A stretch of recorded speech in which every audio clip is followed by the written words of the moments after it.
Students, welcome to my YouTube channel biology city. हम लोग study कर रहे थे क्लास 11 का chapter cell the unit of life. इस चैप्टर के हमारे 6 लेक्चर्स कंप्लीट हो चुके हैं। लास्ट के लेक्चर्स में हम लोगों ने यूकैरियोटिक सेल के एंडोमेम्ब्रेन सिस्टम के सेल ऑर्गेनल्स को स्टडी किया था। जिन्होंने अभी तक वो लेक्चर्स नहीं देखे हैं, आप चैनल की प्लेलिस्ट में जाकर देख सकते हैं। प्लेलिस्ट का नाम है क्लास 11। इस प्लेलिस्ट में आपको सिर्फ क्लास 11 के चैप्टर्स के ही वीडियोस मिलेंगे, एज वेल एज इस वीडियो के डिस्क्रिप्शन बॉक्स में भी उन लेक्चर्स का लिंक दिया गया है। आज के इस लेक्चर में हम लोग नॉन एंडोमेम्ब्रेनस सिस्टम के cell organelle that is mitochondria उसको स्टडी करेंगे। एंड जिन्होंने अभी तक चैनल को सब्सक्राइब नहीं किया है, प्लीज सब्सक्राइब कर लीजिए, जिससे कि जो भी अपकमिंग वीडियो अपलोड होगा उसका आपको टाइम टू टाइम नोटिफिकेशन मिल जाएगा। और अगर आपको मेरा वीडियो पसंद आता है तो please do like my video. Start करते हैं अपने टॉपिक से, इट इज माइटोकॉन्ड्रिया। तो माइटोकॉन्ड्रिया की पहले हम हिस्ट्री को देख लेते हैं, किसने सबसे पहले देखा, इसके कितने नाम पड़े, प्लांट के माइटोकॉन्ड्रिया को और मसल सेल के माइटोकॉन्ड्रिया को क्या बोलते हैं। तो सबसे पहले इसको ऑब्जर्व किया गया था फ्लाइट मसल्स ऑफ इंसेक्ट में। जो आपके इंसेक्ट हैं फ्लाई करते हैं, तो उनकी जो फ्लाइट मसल है उसमें देखा था, किसने देखा था, कोलिकर ने देखा था 1850 में। नेक्स्ट वॉल्टर फ्लेमिंग ने 1882 में इसका नाम दिया फीला। आर अल्टमन ने 1892 में इसका नाम दिया बायोप्लास्ट। और लास्ट में जो माइटोकॉन्ड्रिया टर्म है ये दिया था बेंडा ने। ठीक है, सो इसके इतने नाम पड़े। सबसे पहले फ्लाइट मसल्स ऑफ इंसेक्ट में देखा था कोलिकर ने। नेक्स्ट, जो प्लांट की सेल के माइटोकॉन्ड्रिया होते हैं उनको एक साथ, सारे एक साथ मिला के हम लोग क्या बोलते हैं, कॉन्ड्रियोम। और जो मसल सेल एनिमल में प्रेजेंट होते हैं ना, मसल सेल के हम लोग माइटोकॉन्ड्रिया को अलग से नाम दे दिया, इट इज सार्कोसोम। अलग से नामकरण कर दिया। ये आपके कुछ पॉइंट्स से हिस्ट्री से रिलेटेड माइटोकॉन्ड्रिया की क्या क्या नाम पड़े। और प्लांट के माइटोकॉन्ड्रिया को एक साथ कॉन्ड्रियोम बोलते हैं, मसल सेल के माइटोकॉन्ड्रिया को हम लोग सार्कोसोम बोलते हैं। नेक्स्ट हम लोग देख लेते हैं माइटोकॉन्ड्रिया के शेप को, साइज को, एंड कितने माइटोकॉन्ड्रिया प्रेजेंट होते हैं पर सेल। एक सेल में कितने माइटोकॉन्ड्रिया हो सकते हैं। तो जो इसका शेप है वो ग्रेटली वेरी करता है। रॉड शेप के भी होते हैं, फिलामेंट मतलब लेंथ वाइज भी होंगे, फिलामेंट की तरह भी होंगे, और ग्रेनुलर मतलब राउंड शेप के भी होंगे। रॉड शेप जो अभी हम लोग डिस्कस करेंगे यूजुअली रॉड शेप के होते हैं। फिलामेंटस इस तरह से लेंथ वाइज भी हो सकते हैं, और ग्रेनुलर मतलब राउंड शेप के हो सकते हैं। तो ये ग्रेटली वेरी करते हैं शेप में। इनका साइज देख लेते हैं। जो इसकी लेंथ है it is in between 1 micron metre to 4.1 micron metre की लेंथ होती है। तो माइक्रोन मीटर देखिए क्या होता है। सी, स्केल में आपके 1 सेंटीमीटर की लाइनिंग होगी, फिर उसके बाद 2 सेंटीमीटर लिखा होगा, देन 3 सेंटीमीटर। अब इन सेंटीमीटर्स के बीच में छोटी छोटी और लाइंस होती हैं, 10 लाइंस प्रेजेंट होती हैं, 10 लाइंस प्रेजेंट होती हैं। इन स्मॉल लाइंस के बीच की, दो स्मॉल लाइंस के बीच की जो डिस्टेंस होती है इट इज 1 मिलीमीटर। 1 मिलीमीटर के आप 1000 पार्ट कर दो, 1000 पार्ट। अब इस 1000 पार्ट में से 1 मिलीमीटर देखो कितना छोटा होता है, उसके 1000 पार्ट करने, उसका एक पार्ट लोगे ना वो 1 माइक्रोन मीटर होता है। तो देखिए आपका 1 माइक्रोन मीटर से 4.1 माइक्रोन मीटर का लेंथ का होता है। और जो डायमीटर है वो तो 1 माइक्रोन मीटर से भी छोटी है। 1000 पार्ट का एक पार्ट लो, उसका फिर से आधा कर दो, तो वो आपका इतनी डायमीटर है, that means 0.5 micron metre diameter होती है इनकी। अब एक सेल में लगभग ये कितने होते हैं उनका नंबर भी देख लेते हैं। एवरेज जो इनका नंबर है इट इज अराउंड 200 टू 300 पर सेल। एक सेल में ये 200 से 300 होते हैं, लेकिन इनका नंबर भी बहुत ज्यादा वेरी करता है। किसी किसी सेल में एक भी होते हैं, किसी किसी सेल में अभी हम पढ़ेंगे 5 लाख भी होते हैं। तो उनका एग्जाम्पल देख लेते हैं। आपकी एल्गी है, दो एल्गी हैं, एक माइक्रोमोनाज है, दूसरा है माइक्रोस्टेरियास, जिसमें कि एक ही माइटोकॉन्ड्रिया होता है।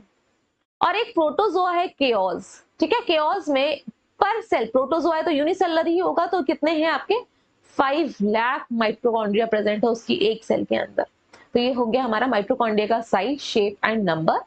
नेक्स्ट हम लोग माइटोकॉन्ड्रिया के स्ट्रक्चर को स्टडी कर लेते हैं। तो स्ट्रक्चर को स्टडी करने से पहले हम यहाँ पे ड्रॉ कर लेते हैं उसके डायग्राम को।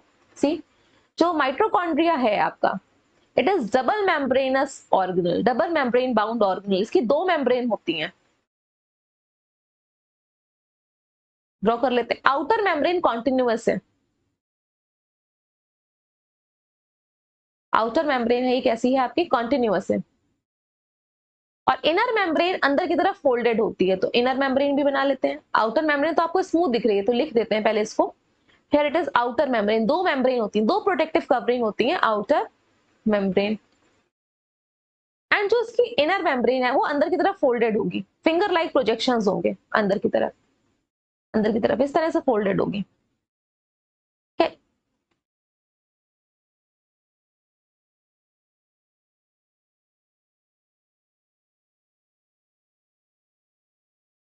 फोल्डेड हो गई, तो इसको हम क्या बोल रहे हैं, इनर मेम्ब्रेन, इनर मेम्ब्रेन। अब इन मेम्ब्रेन की वजह से आपका जो माइटोकॉन्ड्रिया की अंदर की ये पूरी स्पेस थी, ये जो पूरी स्पेस थी ना आउटर मेम्ब्रेन के बाद से स्टार्ट हो रही थी और पूरा अंदर तक, ये पूरी स्पेस माइटोकॉन्ड्रिया के अंदर की ये मेम्ब्रेन जो इनर मेम्ब्रेन बन गई, ये स्पेस आपकी जो येलो कलर से मैंने हाईलाइट की है, ये दो कंपार्टमेंट्स में बढ़ गई। दो कंपार्टमेंट कौन कौन से हो गए, एक आपका आउटर वाला कंपार्टमेंट हो गया जो दोनों मेम्ब्रेन के बीच में हो गया, तो ये हम दूसरे कलर से बना दे रहे हैं। एक कंपार्टमेंट क्या हो गया जो आपका दोनों मेम्ब्रेन्स के बीच में हो गया, आउटर कंपार्टमेंट, ये आपका हो गया आउटर कंपार्टमेंट। पूरी स्पेस आपके दो कंपार्टमेंट में डिवाइड हो गई, इसको हम क्या बोलेंगे, आउटर कंपार्टमेंट, ये बाहर वाला कंपार्टमेंट। और अंदर वाला कंपार्टमेंट वो सिर्फ येलो से हो गया, तो एक आपका इनर कंपार्टमेंट हो गया और एक आउटर कंपार्टमेंट हो गया, किसकी वजह से, इनर मेम्ब्रेन जो आपकी प्रेजेंट है, तो ये आपका क्या हो गया, इनर कंपार्टमेंट, इनर कंपार्टमेंट। और ये बाहर वाला जो हो गया दोनों मेम्ब्रेन के बीच में, इसको क्या बोलेंगे हम, आउटर कंपार्टमेंट। अब इस माइटोकॉन्ड्रिया के अंदर जो ये फ्लूइड फिल्ड है, ग्राउंड सब्सटेंस, मतलब पूरे में जो ये भरा हुआ है, इसको हम लोग बोलते हैं मैट्रिक्स, मैट्रिक्स। जो आपका पार्ट इनर मेम्ब्रेन का पार्ट जो अंदर को फोल्ड हो गया है, इनर मेम्ब्रेन का पार्ट जो अंदर की तरफ इतना फोल्ड हो गया है, और इसके ऊपर आपके लगे हुए होते हैं पार्टिकल्स इस तरह से, जिसका स्टॉक होता है और हेड पार्टिकल, स्टॉक होगा हेड, इनको F1 F0 पार्टिकल बोलते हैं, F1 एंड F0 पार्टिकल, ठीक है, F1 F0 पार्टिकल। अब इससे जो पूरा ये स्ट्रक्चर बना, इतने स्ट्रक्चर को हम साइड में ड्रॉ कर लेते हैं, इतने स्ट्रक्चर को, तो ये आपका कुछ इस तरह से बना है, ये आपका इनर मेम्ब्रेन फोल्ड हो गई थी, इधर बढ़ गई, इधर बढ़ गई, इसके ऊपर छोटे छोटे और स्ट्रक्चर प्रेजेंट थे इस तरह से, F1 F0 पार्टिकल, ये स्टॉक और हेड, स्टॉक और हेड, ये थी तो आपका इनर मेम्ब्रेन ही ना, तो ये जो फिंगर लाइक प्रोजेक्शन अंदर को धस गया, इतना पूरा पार्ट, इतना पूरा पार्ट आपका होता है क्रिस्टे, इसको क्या बोलते हैं हम, क्रिस्टे, क्रिस्टे। इसके अंदर खुद का एक सिंगल सर्कुलर डीएनए प्रेजेंट होता है, खुद का डीएनए प्रेजेंट है एक, और राइबोसोम्स भी प्रेजेंट है, राइबोसोम जो प्रोटीन सिंथेसिस में हेल्प करते हैं, अभी हमने इसको स्टडी नहीं किया है, इतना याद रखिए, डेंस पार्टिकल होते हैं, इनकी मेम्ब्रेन नहीं होती है, प्रोटेक्टिव कवरिंग नहीं होती, डेंस पार्टिकल है, राउंड शेप के हैं, ठीक है, लगभग लगभग राउंड शेप के हैं, और ये प्रोटीन सिंथेसिस में हेल्प करते हैं। तो क्योंकि इसके पास खुद का डीएनए है, और ये अब सेल के अंदर अपने प्रोटीन, कुछ प्रोटीन खुद बना लेता है और अपनी कॉपी भी बना लेता है सेल के अंदर। वैसे क्या होता है, सेल की कॉपी सेल ही बनाएगी, दो, एक सेल से दो सेल बनेंगी, लेकिन उस सेल के अंदर माइटोकॉन्ड्रिया सेल्फ रेप्लिकेट कर सकता है, अपने प्रोटीन्स कुछ बना सकता है, इसलिए हम इसको बोलते हैं semi autonomous cell organelle, we called it as a semi autonomous, आधा, क्योंकि पूरा तो कंट्रोल न्यूक्लियस के पास ही है, लेकिन हाँ कुछ प्रोटीन, और क्योंकि वो रेप्लिकेट कर रहा है, अपनी नंबर खुद बढ़ा लेता है सेल के अंदर, ऑटोनॉमस, इसलिए हमने कहा आधा autonomous, autonomous, auto spelling wrong हो गई, autonomous cell organelle, cell organelle. अब ये तो स्ट्रक्चर हमने बनाया था, अब देख लेते हैं हम लोग बुक वाला डायग्राम। सी, दो मेम्ब्रेन आपको दिखेंगी, आउटर मेम्ब्रेन दिख रही है जो कि आपकी कॉन्टिन्यूअस है, बिल्कुल सीधी सीधी गई हुई है, कहीं से भी फोल्ड नहीं है, ये आपकी आउटर मेम्ब्रेन है। इसके बाद इनर वाली मेम्ब्रेन क्या हो गई, अंदर को तरफ फोल्ड हो गई है, ये इनर मेम्ब्रेन, तो ये दो मेम्ब्रेन यहाँ पे लिखी हुई है, outer membrane and inner membrane. अब दोनों मेम्ब्रेन के बीच का स्पेस, जिसको हम लोग क्या बोल रहे थे, आउटर कंपार्टमेंट या इंटर मेम्ब्रेनस स्पेस भी बोल सकते हैं, ये आपका बीच की स्पेस हो गई ना, इसको हमने नाम क्या दे दिया, इंटर मेम्ब्रेनस स्पेस या फिर आउटर कंपार्टमेंट। इसमें आपके राइबोसोम भी प्रेजेंट है, इसके अंदर जो फ्लूइड फिल है, पूरे में जो फ्लूइड फिल होगा, ये पूरा जो फ्लूइड है, इसको हम लोग क्या बोलते हैं, matrix, we called it as a matrix. अब इसके पास आपको देखो इसका खुद का डीएनए दिख रहा होगा, ये डीएनए प्रेजेंट है इसके अंदर, ये प्रेजेंट है ब्लू कलर से, देखिए दूसरे कलर से यहाँ पे हाईलाइट करते हैं, ये आपका खुद का डीएनए इसके पास है, तो ये भाई अपना प्रोटीन और अपना आपको रेप्लिकेट कर सकता है, इसलिए इसको क्या बोल रहे हैं, self autonomous replicating organelle, DNA है खुद का। इसके बाद ये जो पार्टिकल्स प्रेजेंट है, देखिए छोटे छोटे छोटे छोटे पूरी क्रिस्टे में, फिंगर जो ऊपर को अंदर को निकला है आपका इनर मेम्ब्रेन का कंपार्टमेंट, इनर मेम्ब्रेन जो आपकी धस गई उसी पे ही प्रेजेंट है सिर्फ ये, इनको क्या बोलते हैं, F not F1 particle. F not किसको बोल रहे हैं, स्टॉक वाले पार्ट को, और F1 किसको बोल रहे हैं, हेड वाले पार्ट को। ये आपका क्या है, स्टॉक है, इसको हम क्या बोलेंगे, एफ नॉट, और जो इसका राउंड शेप है इसको हम F1 पार्टिकल। तो ये आपका एरोबिक रेस्पिरेशन में कैसे आपका यहाँ पे एटीपी बनेगा, एनर्जी बनेगी, उसमें हेल्प करते हैं। और जो ये पूरा इतना पार्ट आपका फोल्ड हो चुका है अंदर की तरफ, ये देखिएगा, दूसरे कलर से ड्रॉ कर देते हैं, इतना पार्ट जो आपका इनर मेम्ब्रेन का फोल्ड हो चुका है, इसके ऊपर F1 F0 पार्टिकल प्रेजेंट है, इसको हम क्या बोलते हैं, cristae, we called it as a cristae, लिखा है क्रिस्टे। तो ये आपका अल्ट्रा स्ट्रक्चर है माइटोकॉन्ड्रिया का। माइटोकॉन्ड्रिया के फंक्शंस को देख लेते हैं अब हम। It is a site of aerobic respiration, यहाँ पे ना एरोबिक रेस्पिरेशन होता है ना। What is aerobic respiration, oxygen की हेल्प से एनर्जी तो प्रोड्यूस होती है, किसका ब्रेकडाउन से होगी, एनर्जी प्रोड्यूस होगी with the breakdown of carbohydrate, that is mainly glucose. Carbohydrate break होता है, ग्लूकोज ब्रेक होता है, वहां पे ऑक्सीजन भी काम का रोल प्ले करती है। तो जब ग्लूकोज आपका ब्रेक डाउन हो रहा है, ऑक्सीजन भी वहां पे रोल प्ले कर रही है, तो ऑक्सीजन की प्रेजेंस में हो रहा है और एनर्जी प्रोड्यूस हो रही है, वो एनर्जी मॉलिक्यूल होता है एटीपी। एटीपी, ठीक है, इसको हम लोग क्या बोलते हैं, एरोबिक रेस्पिरेशन। तो उसमें आपका माइटोकॉन्ड्रिया ही रोल प्ले करता है, और क्योंकि ये एनर्जी प्रोड्यूस कर रहा है इसलिए हम इसको क्या बोलते हैं, power house of the cell. We called it as a power house of the cell, क्योंकि ये सेलुलर एनर्जी, हर एक सेल के अंदर एनर्जी प्रोड्यूस होती है फंक्शन करने के लिए भाई, क्योंकि हर एक सेल काम करेगा और काम करने के लिए एनर्जी की तो रिक्वायरमेंट होगी ही होगी। तो ग्लूकोज या कार्बोहाइड्रेट आपको कहाँ से मिल रहा है, जो आप फूड का इंटेक करते हो वो ब्रेक डाउन होता है और ब्लड उसके हर एक पार्ट तक पहुंचाता है, हर एक पार्ट तक आपका ग्लूकोज को पहुंचाएगा। उसके बाद आपने इनहेलेशन किया, एयर इनहेल करी, तो लंग्स में ब्लड से क्या मिल जाती है, ऑक्सीजन। तो ऑक्सीजन भी हर एक सेल तक जाएगी, तो हर एक सेल के अंदर, बॉडी की हर एक सेल के अंदर ऑक्सीजन भी चली गई और ग्लूकोज भी चला गया। ड्रॉ कर लेते हैं, हर एक सेल के अंदर ग्लूकोज भी प्रेजेंट है और ऑक्सीजन भी प्रेजेंट है। अब ये ग्लूकोज ब्रेकडाउन होता है, ग्लूकोज का ऑक्सीजन का भी यूज होता है, और ब्रेकडाउन से, ग्लूकोज के ब्रेकडाउन से क्या रिलीज होती है, एनर्जी, सेल के अंदर ही होगी। अब ये एनर्जी अगर सेल काम कर रही हो तो तुरंत यूज हो जाएगी, लेकिन परमानेंट आप ऑक्सीजन भी ले रहे हो, ग्लूकोज भी प्रेजेंट है, क्या परमानेंट एनर्जी की इतनी रिक्वायरमेंट होगी, नहीं। जो ये एनर्जी है अगर जरूरत होगी तो यूज होगी, अदरवाइज ये एक स्टोर हो जाएगी एक मॉलिक्यूल के फॉर्म में, जिसको हम एटीपी बोलते हैं।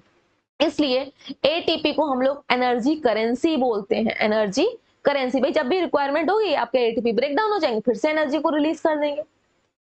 ठीक, जैसे कि आपके सोलर बैटरी का हम बात करते हैं, सोलर बैटरी में क्या होता है भाई, दिन के टाइम में सन है, सोलर पैनल रेडिएशंस लेंगे, और फिर अगर वो आप इतनी एनर्जी को यूज नहीं कर रहे हो तो क्या करेंगे, एक्सेस ऑफ एनर्जी को स्टोर कर देंगे ना बैटरी में। तो सेम यहाँ पे भी है, माइटोकॉन्ड्रिया में एनर्जी प्रोड्यूस हो रही है, अगर एनर्जी यूज हुई उस सेल में तो ठीक है, नहीं यूज हुई तो क्या होगा, वो स्टोर हो जाएगी एटीपी के फॉर्म में। इसलिए एटीपी को हम लोग क्या बोलते हैं, एनर्जी करेंसी, और माइटोकॉन्ड्रिया को पावर हाउस। तो don't get confuse in between power house and energy currency.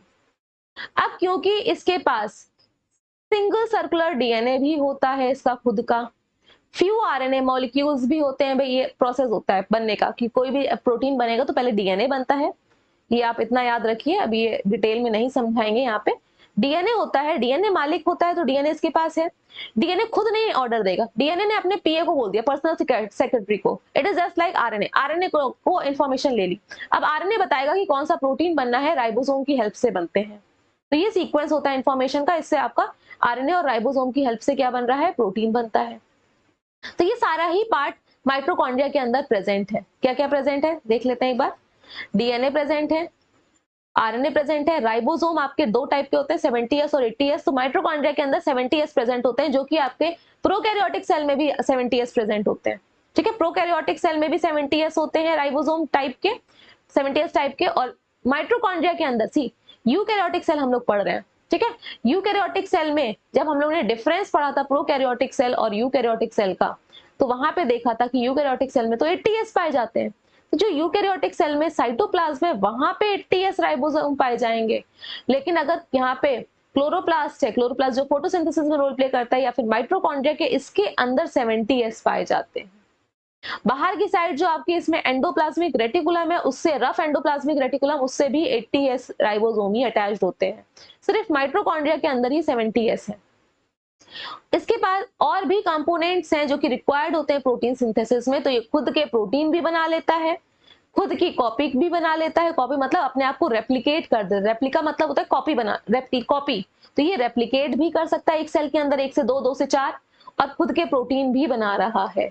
क्यों? क्योंकि इसके पास खुद का डीएनए है, भाई कंट्रोल करने का थोड़ा बहुत है, इसलिए हम इसको क्या बोलते हैं, सेमी ऑटोनॉमस ऑर्गेनेल। सेमी मतलब आधा, पूरा कंट्रोल तो वैसे भी आपका न्यूक्लियस के डीएनए के पास है, तो आधा है लगभग लगभग। ऑटोनॉमस खुद ही काम कर रहा है, हाँ इतने डिसीजन वो खुद ले सकता है, डिसीजन मतलब प्रोटीन बना सकता है, इसलिए हम इसको क्या बोल रहे हैं, semi autonomous cell organelle. Mitochondria divide by fission, fission मतलब एक माइटोकॉन्ड्रिया से 2, 2 से 4, 4 से 8, और न्यू माइटोकॉन्ड्रिया प्रोड्यूस करते हैं। ये हम बार बार वर्ड यूज ही कर रहे हैं कि एक सेल के अंदर वो एक माइटोकॉन्ड्रिया रेप्लिकेट करके अपनी कॉपी बना सकता है। This is all about mitochondria. Next lecture में हम लोग क्लोरोप्लास्ट या प्लास्टिड्स को स्टडी करेंगे।